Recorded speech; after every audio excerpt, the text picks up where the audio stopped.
After my mom passed, I remember I was still in school. So that was the first time that it was 2:30. There were no drivers to pick us up. I was like wondering what's going on. The driver actually eventually came around 4 o'clock. So we were in school till 4. So I knew there was something wrong. And it wasn't even like a driver, it was a taxi with my stepmom. She was the fifth wife. She picked us up and she took us to the house. When we get into the house, we hear, Anigba, Kudi, you know. But I didn't make sense of it. I just thought it was just another party. The house is always loud. We're always having one party or another. Well, my normal move when we're having the parties, I'll get on my knees and just pick the money off the floor. Make a lot of money on doing that.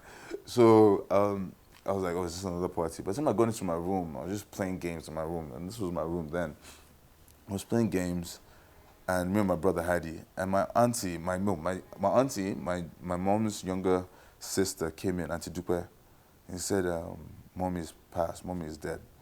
You know, I didn't make it. I was like, "What are you talking about? I just saw it this morning." You know, like whatever. You know, I discarded it, and I started to concentrate on what they were saying outside, and then when I looked out the window and I saw the grave, like her coffin being pulled, and I was like, "Wow." My brother Hadi he was a little bit more upset. So I think he broke a couple of chairs or something. But anyway, they calmed us down a bit, put us in clothes, and we went. So it was only me and my younger brother Hadi who were in Nigeria at the time for at my mom's grave. Then we went to stay with my auntie, Tudupe.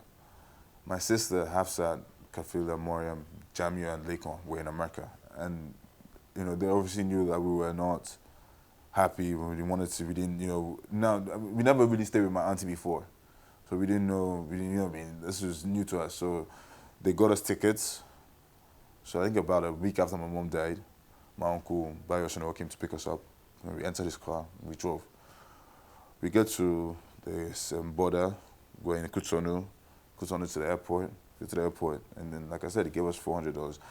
The, um, the trip was, like every kid wants to go to America, but not under those circumstances. It was a disaster. So when we get to America, my sisters were there. Obviously, my half Kafila, you know, she's the ultimate cry in the family. She's like, oh, Mumuni, it's kind of going on. So she's crying, and then I can't hold it back. So I'm crying, and we're all crying. It's like, oh my days. And then we go to Virginia, get to Virginia with my brother Lekon in his one-bedroom apartment. And we're seven of us. And this is the first time we've ever been in such a small, confined area. Like, we all, like I said, was just so independent, all of us. So obviously there were clashes. Um, I rebelled. Like, even when I was in school in the United States, I rebelled. I used to get into fights, try to get suspended. I was something else. Something else. So this is 96. By 1999, I'd gotten expelled a couple times. I'd gone into a lot of fights. Anybody who said anything about me, the first thing I do is just start to fight. Like I think I was just lashing out. I was just upset about the new reality of what I find myself, because now there's no mom, so my sisters are taking care of us, and obviously they're trying to take care of themselves too. So you can't really ask too much from them. So I had to grow up real fast. Anyway, I get into trouble in 1999. They decide that come back to Nigeria to learn manners. So in punishing me, they had to punish my younger brother. But my brother Hadi was always a good boy. He always did his homework. He always did his chores and everything. But he came back with me. When I come back, my brother Jamia and Lakes were already in Nigeria at the time. And they were trying to get into politics. In 1999, it was during the democracy. They were about to get back into democracy. So when we met my brother, they were like, oh, we're still young. So they wanted to send us to school. We had to go to boarding school. So they sent us to Olashere. Now, I was in America for about 4 years. And then I'm back in Africa. And the first thing they do is send me 4 hours out of anything that I even remotely remember. So I thought they were trying to sell us I had like a vivid imagination growing up.